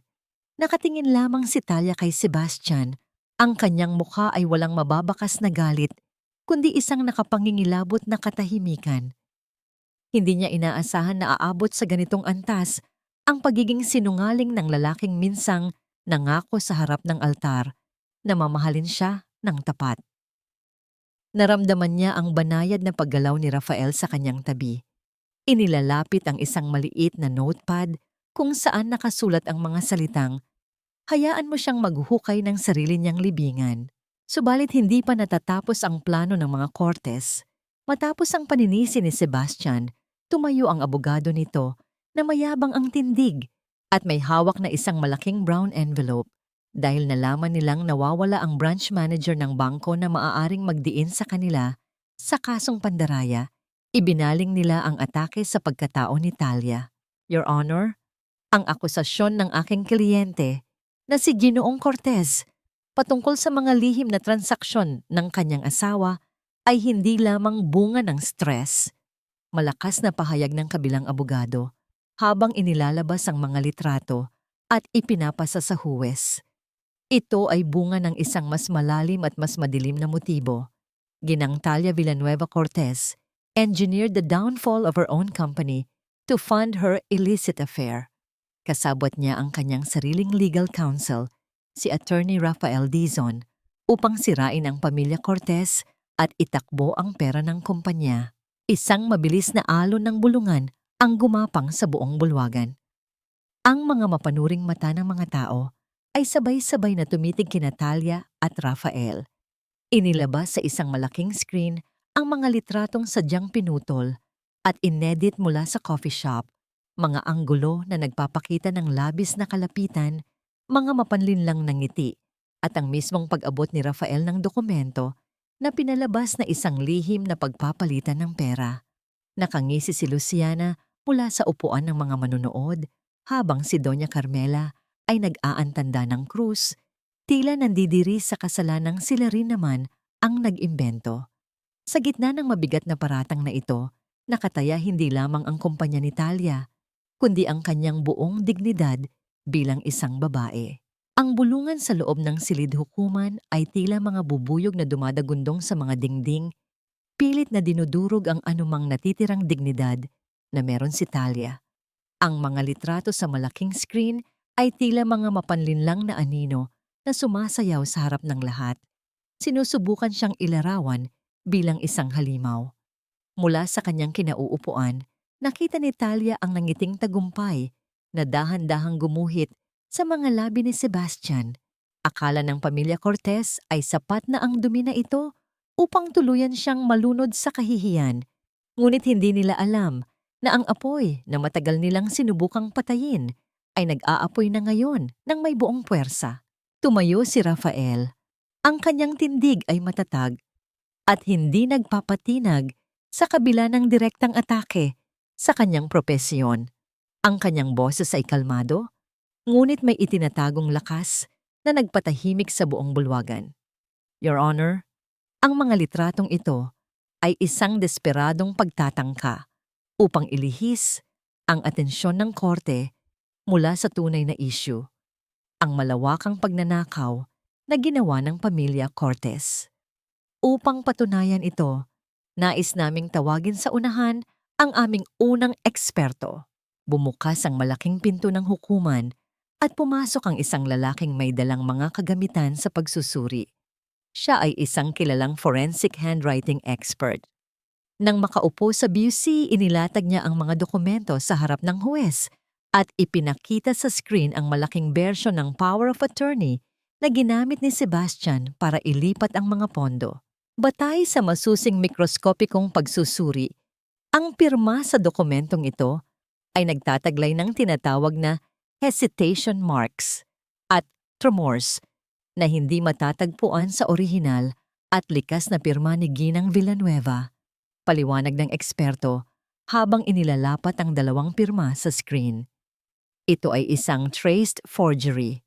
Ang nagpirma nito ay maingat na ginaya ang bawat linya na nagresulta sa mabagal at hindi natural na kumpas ng ballpen. Ipinapakita ng siyensya na hindi si Ginang Villanueva ang pumirma nito. Nagliwanag ang mukha ni Mateo habang nakikinig. Si Doña Carmela naman ay natigil sa pag-ikot ng kanyang rosaryo. Ang pamumutla ay nagsimulang gumapang sa kanyang mukha. Ngunit ang pinakamalaking dagok ay hindi pa tapos. Humarap muli si Rafael sa hukuman. Ang kanyang mga mata ay nanlilisik, ngunit nananatiling propesyonal. Your Honor, matapos patunayan na peke ang kapangyarihang ginamit ni Ginoong Cortez, nais kong ilahad ang katibayan kung saan talaga napunta ang pondo ng Villanueva Logistics. At dahil sinubukan nilang itago ang branch manager na nagsilbing kasabwat nila, hahayaan na lamang natin ang sariling boses ni Ginoong Cortez ang magpaliwanag sa korte. Naglakad si Rafael patungo sa technician ng korte at inabot ang USB drive na nakuha ni Talia mula sa opisina ni Sebastian. Ilang saglit pa, umalingaw-ngaw ang pamilyar na boses ng asawa sa buong silid. Walang halong pag-aalinlangan, puno ng galit at paninisi. What do you mean you bought a villa in Palawan? Pera ng kumpanya yon, Luciana. Kailangan kong i-liquidate iyon para hindi mapansin ng auditors na nawawala ang pondo. Paano ko ngayon ipaliliwanag ito kina Mateo? Ang buong silid ay nabalot ng nakabibinging katahimikan. Ang mga salitang nanggaling mismo sa bibig ni Sebastian ay tila isang malakas na sampal na bumalik sa buong pamilya Cortez. Ang pagtatanghal ng asawang biktima ay biglang gumuho, nag-iwan ng isang mukha ng matinding kaba at pagkalito. Your Honor, I object. That audio recording was obtained illegally. Sigaw ng abogado ni Sebastian, ang kanyang mukha ay namumula sa pagkapahiya. Tumingin si Rafael nang may nakapapasong kalmado. Nakuha ang recording na yon mula sa personal na computer ni Ginang Villanueva sa loob ng mismong mansyon kung saan siya nakatira bilang asawa. bago siya sa pilitang pinalayas. Ito ay protektado sa ilalim ng batas bilang pag-aari ng kasal, maliban na lamang kung aaminin ni Ginoong Cortez na ninanakaw niya ang kumpanya nang hindi alam ng kanyang kabiyak. Unti-unting lumingon si Talia sa kinaroroonan ng pamilya Cortez. Si Luciana ay nakatungo na ngayon. Pilit na itinatago ang mukha sa kanyang panyo. Hindi na dahil sa pag-arte, kundi dahil sa matinding kahihiyan. Si Doña Carmela ay tila nawalan ng hininga. Ang kanyang matataas na pangarap na manatiling hari sa lipunan ay unti-unting nadudurog sa harap ng lahat. Ngunit ang pinakamasarap na sandali para kay Talia ay nang salubungin niya ang mga mata ni Sebastian. Ang asawang minsan ay nagmukhang Diyos sa kanyang paningin ay nakatayo doon. Ang balikat ay nakalaylay at ang mga mata ay puno ng pagbagsak at kawalang pag-asa. Ang pader ng manipulasyon at kasinungalingan na binuo nito sa loob ng 10 taon ay tuluyan ng winasak ng katotohanan. Tinitigan ni Talia si Sebastian, walang bakas ng paghihiganti sa kanyang mukha, tanging isang malamig na pamamaalam sa isang buhay na hindi na niya kailanman babalikan. Ang pagbaba ng hatol mula sa huwis ay tila isang malakas na lindol na yumanig at sumira sa natitirang pundasyon ng pamilya Cortez. Matapos suriin ng maigi ang lahat ng ebidensya, ang huwad na pirma, ang audio recording ng pag-amin, at ang mga sikretong dokumento mula sa bangko at kasino, wala nang puwang para sa anumang kasinungalingan. Pinagtibay ng hukuman ang annulment ng kasal ni Natalia at Sebastian at ipinag-utos ang agarang pagbabalik ng lahat ng mga inilipat na ari-arian pabalik sa pangalan ng Villanueva Logistics. Hindi lamang iyon, ang opisina ng taga-usig ay formal nang nag-file ng mga kasong kriminal na may katumbas na matagal na pagkakulong laban kay Sebastian dahil sa malawakang estafa. Paglabas nila mula sa bulwagan ng hustisya, ang sikat ng araw ay tila mas maliwanag at mas mainit, sumasalamin sa bagong umaga sa buhay ni Talia. Huminga siya ng malalim, pilit na inaalis ang huling bakas ng amoy ng lumang mansyon at mga laso ng nakaraan. Sa kanyang tabi, nakangiti si Rafael at si Mateo, ang dalawang lalaking nanatiling tapat sa kanya sa gitna ng unos. Ang bawat pagbati ng mga miyembro ng press na naghihintay sa labas ay tila musika ng pagkilala sa kanyang lakas at katatagan. Ngunit ang selebrasyon ng kalayaan ay panandaliang naantala. Mula sa kumpol ng mga tao, lumabas ang isang figurang halos hindi na makilala. Ang mamahaling damit ay gusot. Ang buhok na dati ay perpektong nakaayos ngayon ay nakalugay at magulo. Si Doña Carmela, ang babaeng itinuring ang sarili na reyna ng alta sosyedad, ay unti-unting lumapit kay Talia. Ang kanyang mga mata ay nanlalaki sa takot at desperasyon. Ang pag-freeze sa kanilang mga account at ang patong-patong na utang sa buwis ay nangangahulugang mawawala sa kanila pati ang mismong mansyong ipinagmamalaki niya. Bago pa man makaharang sina Rafael at Mateo, biglang lumuhod si Doña Carmela sa magaspang na semento. Ang tuhod ng matanda na minsan ay hindi yumuko sa sinuman. Kahit sa Diyos na madalas niyang banggitin, ay nakalapat ngayon sa paanan ng babaeng minsan niyang tinawag na alipin. Talia, nakikiusap ako sa iyo. Ang boses ng matanda ay paos at basag, malayo sa matinis at mayabang na tono nito noon. Ang kanyang mga nanginginig na kamay ay pilit na umaabot sa laylayan ng palda ni Talia. Patawarin mo na kami. Alam kong marami kaming naging pagkakamali, pero isipin mo naman ang pangalan ng pamilya. Iurong mo ang mga kasong kriminal laban kay Sebastian.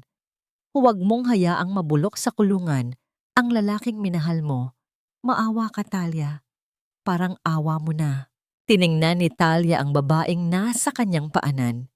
Ang huling beses na nakita niyang may lumuhod sa ganoong posisyon ay noong siya mismo ang inutusan nitong pulutin ang mga basag na piraso ng pinggan. Sa sandaling ito, ang pagbagsak ng imperyo ng mga Cortez ay ganap na nakikita, hindi sa pamamagitan ng mga papeles, kundi sa pagkawala ng kanilang pilit na itinatagong dignidad. Ang mga kamera ng mga mamamahayag ay patuloy sa pag-record, ngunit hindi inalintana ni Talia ang paligid. Dahan-dahan niyang inalis ang pagkakakapit ng matanda sa kanyang damit. Ang bawat galaw niya ay kalmado. Walang halong panunumbat, ngunit walang kahit anong bakas ng awa. Hindi ako ang sumira sa pangalan ng pamilya niyo, Doña Carmela. Malamig na wika ni Talia. Ang kanyang boses ay tila isang banayad, ngunit matalim na hangin. Sinira ninyo ito sa mismong sandali na ginamit ninyo ang pagmamahal ko para nakawin ang kumpanyang ipinundar ng aking ama. Ang nangyayari ngayon ay hindi paghihiganti, kundi ang simpleng singil ng tadhana sa lahat ng panggagamit ninyo. Wala na akong utang na loob na kailangang bayaran. Tumalikod si Talia ng walang pag-aalinlangan, iniiwan ang umiiyak at nagmamakaawang biyenan sa harap ng nagmamasid na publiko. Habang naglalakad siya palayo, ang mga luha ni Doña Carmela ay tila tubig na sumusubok buhayin ng isang patay na kahoy. Ang kaparusahan ng pamilya Cortez ay hindi lamang matatapos sa loob ng korte o sa malamig na rehas ng kulungan. Ang kanilang pinakamalaking karma ay ang tuluyang pagtalikod ng lipunan at ang pagiging alipin ng sarili nilang kahihiyan hanggang sa dulo ng kanilang buhay. Ang amoy ng antiseptic at lumang semento sa loob ng pasilyo ng kulungan ay tila isang malupit na paalala sa bagong realidad ni Sebastian. Lumipas ang ilang linggo matapos ang paglilitis at ang lalaking dati ay napapaligiran ng karangyaan ay nakaupo na ngayon sa likod ng makapal na salamin, suot ang dilaw na uniforme ng isang preso. Hinintay niya ang pagdating ng tanging tao na inaasahan niyang makapagliligtas sa kanya mula sa impyernong ito. Nang makita niyang lumitaw si Talia sa kabilang panig ng salamin, isang maliit na ngiti ng pag-asa ang sumilay sa kanyang mga labi. "Talia, babe, alam kong darating ka," panimula ni Sebastian. Ang kanyang boses ay paos at puno ng pagsisisi. "Patawarin mo na ako. Nagkamali ako. Nabulag ako sa ambisyon at sa impluwensya ni Mama. But I still love you, Talia. Please, tulungan mo akong makalaya dito. We can start over. I swear, magbabago na ako." Umupo si Talia sa malamig na upuang metal. Tiningnan niya ang lalaking nasa harap niya, hindi ang CEO in waiting na nakilala niya noon, kundi isang anino ng kanyang dating sarili. Ang kanyang mga mata ay walang bakas ng galit o ng pag-ibig na minsan ay naging sentro ng kanyang mundo. Ang naroon lamang ay isang malalim at mapayapang kawalan. Kinuha niya ang intercom. Ang kanyang boses ay malinaw at matatag, walang bahid ng anumang panginginig. "Hindi ako pumunta rito para pakinggan ang mga pangako mo, Sebastian. Pumunta ako rito para tapusin ang lahat." Nagulat si Sebastian sa lamig ng mga salita ni Talia. "What do you mean? Ayaw mo na ba sa akin? Talia, 10 taon tayong nagsama. Hindi mo ba kayang bigyan ako ng isa pang pagkakataon?"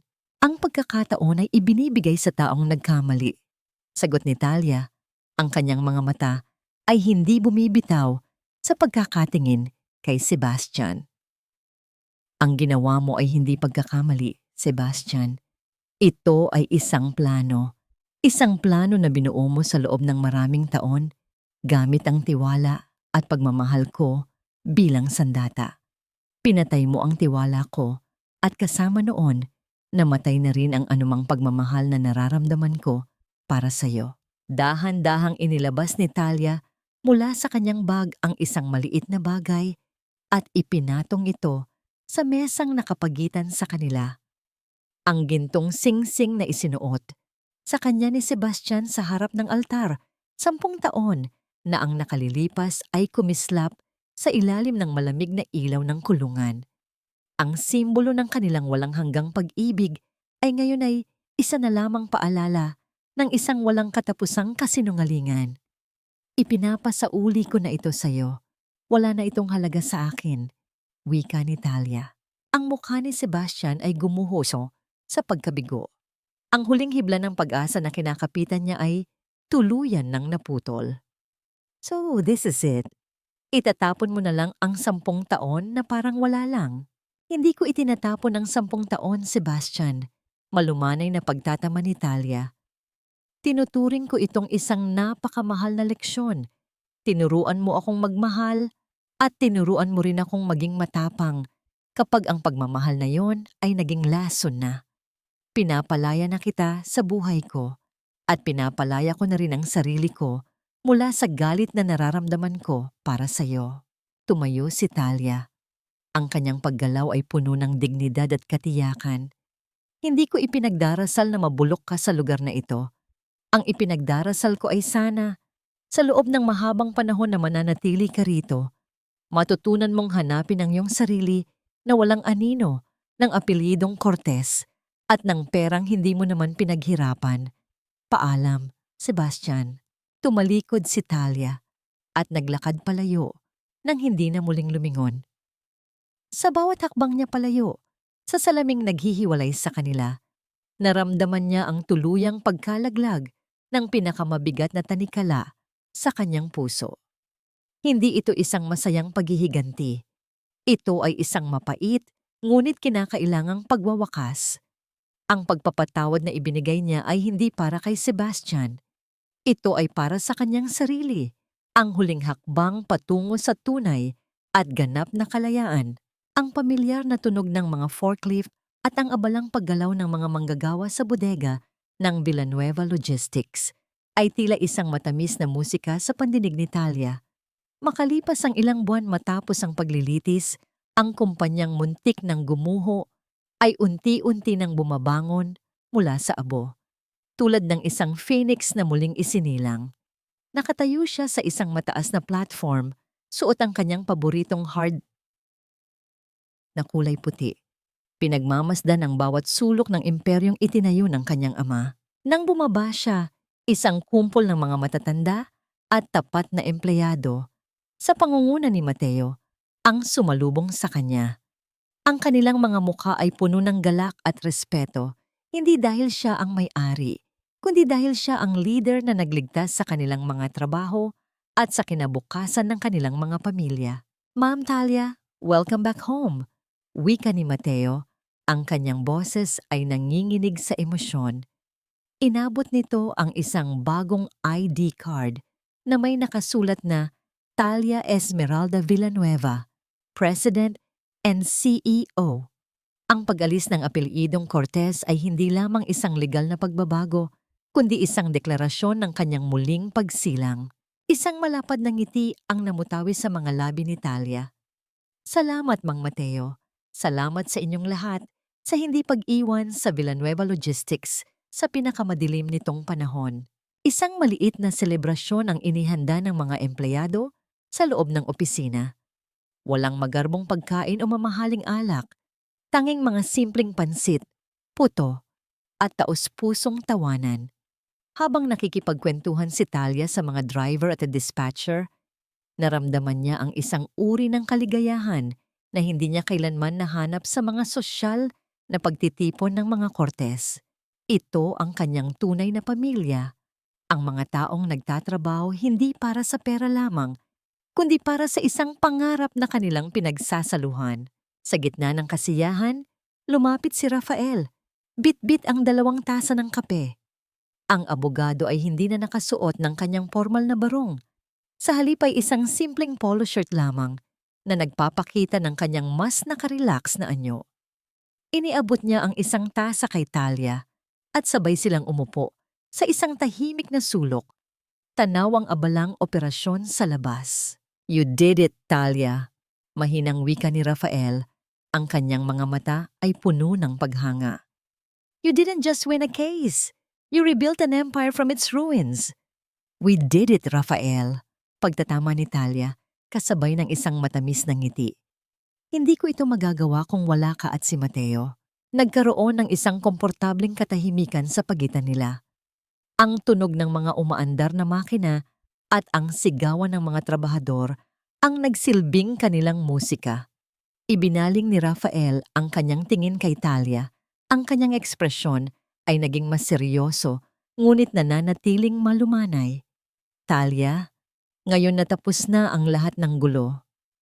I was wondering kung pwede ba kitang ayain lumabas? Hindi bilang kliyente at abogado, kundi bilang dalawang taong maaaring magsimula muli. Napatigil si Talia sa pag-inom ng kanyang kape. Ang kanyang puso, na matagal nang natutulog at manhid sa anumang uri ng romantikong damdamin, ay biglang nagparamdam ng isang banayad ngunit pamilyar na kaba. Tiningnan niya si Rafael, ang lalaking naging kanyang sandigan at tagapagtanggol sa gitna ng kadiliman. Ang tanong na matagal na niyang itinatago sa kanyang isipan ay kailangan ng mabigyan ng kasagutan. Rafael, may isa akong tanong na matagal ko nang gustong itanong sa'yo. Panimula ni Talia, ang kanyang boses ay puno ng sinseridad. Bakit mo ginawa ang lahat ng ito? Isinugal mo ang iyong lisensya at reputasyon para sa isang kasong halos imposible noong una. Bakit? Huminga ng malalim si Rafael, tila nag-iipon ng lakas ng loob para sa isang katotohanang matagal na niyang itinatago. Dahil ang ama mo, si Mang Ricardo, ay hindi lang basta kliyente sa akin. Siya ang nagpaaral sa akin sa law school. Utang ko sa kanya ang lahat ng kung anong meron ako ngayon. Nang mamatay siya, ipinangako ko sa sarili ko na babantayan ko ang kaisa-isa niyang kayamanan, ang kumpanya, at lalo na ang kanyang anak. Nanlaki ang mga mata ni Talia sa pagkabigla. Ang lalaking nasa harap niya ay hindi lamang isang estranghero na tumulong, kundi isang anino ng kabutihan ng kanyang ama na ipinadala upang protektahan siya. Isang mainit na likido ang namuo sa kanyang mga mata, ngunit sa pagkakataong ito ay mga luha ng pasasalamat. So anong masasabi mo? Tanong muli ni Rafael. May halong kaba sa kanyang ngiti. Isang hapunan lang, walang pressure. Tumingin si Talia sa kanyang mga empleyadong masayang nagkakantahan, sa logo ng Villanueva Logistics na muling nagniningning, at sa lalaking naghihintay ng kanyang sagot. Ang kanyang puso ay handa ng sumubok muli. I'd love that, Rafael. Isang taon matapos ang paglilitis na yumanig sa mundo ng negosyo sa Maynila, muling nagtipon ang mga pinakamalalaking pangalan sa industriya. Subalit sa pagkakataong ito, hindi ito para sa isang marangyang pagtitipon ng mga Cortez, kundi para sa anibersaryo ng muling pagbangon ng Villanueva Logistics. Ang bulwagan ay puno ng mga totoong kaibigan, tapat na kliyente, at mga empleyadong may malalapad na ngiti. Ang hangin ay hindi na nababalot ng pagkukunwari at inggitan. Sa halip ay puno ito ng pag-asa at pagdiriwang ng tunay na tagumpay. Nakatayo si Talia sa entablado, hindi na sa ilalim ng anino ng isang pamilyang pilit na kumukontrol sa kanya, kundi sa ilalim ng sarili niyang liwanag. Suot niya ang isang simpleng puting bestida na sumasalamin sa kalinisan ng kanyang bagong simula. Ang kanyang mga mata ay nagniningning habang tinitingnan ang mga taong naniwala sa kanya. Isang taon na ang nakalipas mula nang harapin natin ang pinakamalaking unos sa kasaysayan ng ating kumpanya. Panimula ni Talia, ang kanyang boses ay matatag at puno ng pasasalamat. Marami tayong nawala, ngunit mas marami tayong natutunan. Natutunan natin na ang tunay na pundasyon ng isang kumpanya ay hindi ang pera sa bangko, kundi ang katapatan at pagkakaisa ng mga taong bumubuo rito. Ibinaba niya ang kanyang tingin sa unang hilera ng mga upuan. Nandoon si Mateo, nakangiti habang pinupunasan ang kanyang mga luha. Sa tabi nito ay si Aling Rosa. Ang kanyang mukha ay nagliliwanag sa pagmamalaki para sa batang kanyang inalagaan. At sa pinakadulo, nakaupo si Rafael. Ang kanyang mga mata ay hindi bumibitaw sa pagkakatingin kay Talia. Isang tingin na puno ng pag-ibig at respeto. Nais kong ialay ang gabing ito sa dalawang pinakamahalagang tao sa aking buhay. Pagpapatuloy ni Talia. Una, sa aking ama, si Ricardo Villanueva, na nagturo sa akin na ang tunay na yaman ay hindi nasusukat sa salapi, kundi sa dignidad. At pangalawa, sa bawat isa sa inyo na naging pamilya ko sa gitna ng kadiliman. Dahil sa inyo, Ang Villanueva Logistics ay hindi na lamang isang pangalan. Ito ay naging isang tahanan, isang masigabong palakpakan ang malingaw-ngaw sa buong bulwagan. Bumaba si Talia mula sa entablado at sinalubong ng mahigpit na yakap ni Mateo at ni Aling Rosa. Nang makalapit siya kay Rafael, walang salitang namutawi sa pagitan nila. Dahan-dahang inabot ni Rafael ang kamay ni Talia at magkahawak kamay silang naglakad patungo sa isang tahimik na balkonahe na tanawang kumikinang ng mga ilaw ng syudad. Masaya ka ba, Talia? Mahinang tanong ni Rafael habang ang hangin ng gabi ay marahang naglalaro sa buhok ng babae. Tumingin si Talia sa kalawakan ng Maynila, ang syudad na naging saksi sa kanyang pagbagsak at muling pagbangon.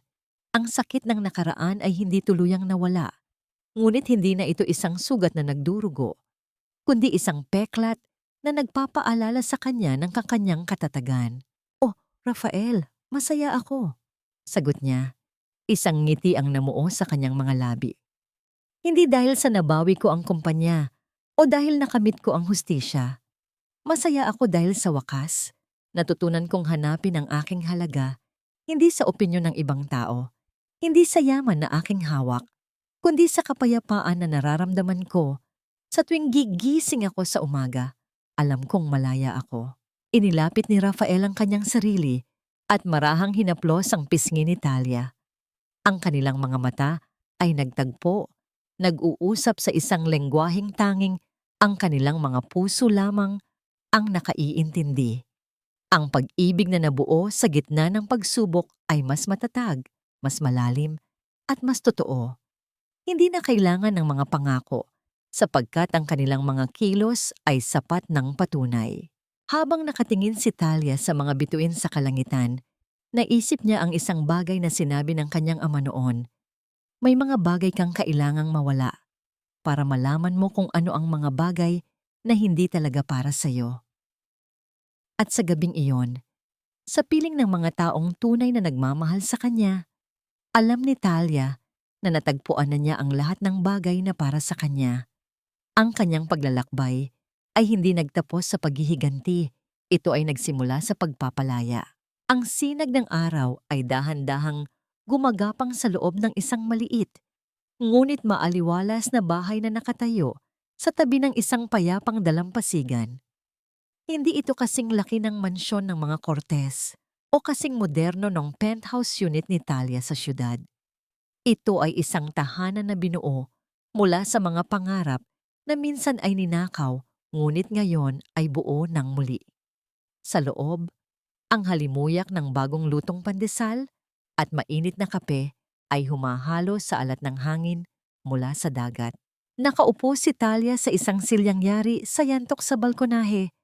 Hawak ang isang tasa ng kape habang pinapanood ang maliliit na alon na humahampas sa dalampasigan.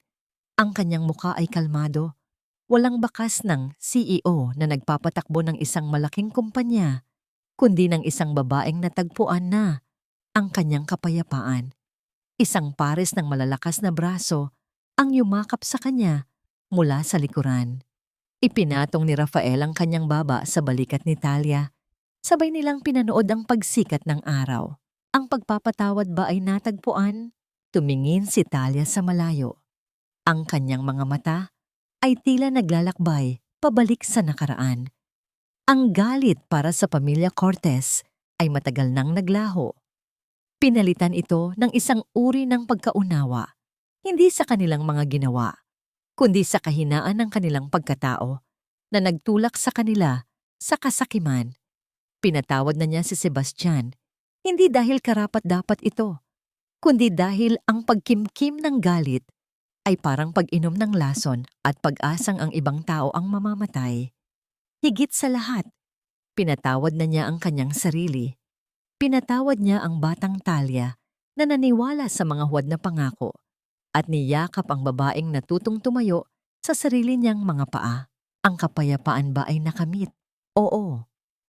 Ang kapayapaan para kay Talia ay hindi na nasusukat sa katahimikan ng paligid, kundi sa katahimikan ng kanyang puso. Ito ay ang kakayahang matulog ng mahimbing sa gabi ng walang takot, at gumising sa umaga ng may pasasalamat.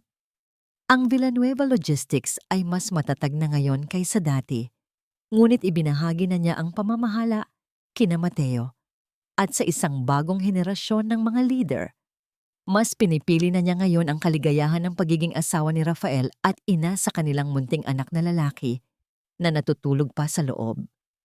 Ang kapayapaan ay ang pagpili sa mga bagay na tunay na nagpapasaya sa kaluluwa, hindi sa mga bagay na nagpapasaya lamang sa mata ng iba. Anong aral ang iniwan? Ang kwento ni Talia ay nag-iwan ng isang malakas na aral. Ang halaga ng isang babae ay hindi nakakabit sa pangalan ng lalaking kanyang pinakasalan, sa karangyaan ng bahay na kanyang tinitirhan o sa posisyon na kanyang hinahawakan. Ang tunay na halaga ay nasa lakas ng kanyang paninindigan, sa tibay ng kanyang puso, sa harap ng pagsubok, at sa kakayahan niyang muling buuin ang sarili mula sa mga durog na piraso ng kanyang nakaraan. Ang pag-ibig na nagkukulong ay hindi pag-ibig, kundi isang hawla. Ang tunay na pag-ibig ay nagpapalaya, nagpapagaling, at nagbibigay ng espasyo upang lumago. Sariling pagsusuri. Ang paglalakbay ni Talia ay isang masakit, ngunit napakagandang testamento sa katatagan ng espiritu ng tao. Ito ay nagpapakita na ang pagbagsak ay hindi katapusan, kundi isang pagkakataon upang muling itayo ang sarili sa isang mas matibay na pundasyon. Ang hustisya ay maaring mabagal, ngunit ito ay tiyak. At ang pinakamatamis na tagumpay ay hindi ang pagbagsak ng mga kaaway, kundi ang pagtuklas sa sariling kapayapaan at kaligayahan na hindi na kayang nakawin ng sinuman. Lumapit ang isang maliit na bata, mga 3 taong gulang, hawak ang isang seashell. "Mama, look!" Ngumiti si Talia at binuhat ang kanyang anak. "Ang ganda naman yan, anak. Kasing ganda ng umaga." Tumingin siya kay Rafael at sa kanilang mga ngiti na buo ang isang perpektong larawan ng isang bagong simula. Isang pamilyang binuo hindi sa dugo o sa utang na loob, kundi sa dalisay na pagmamahal, respeto, at pangalawang pagkakataon.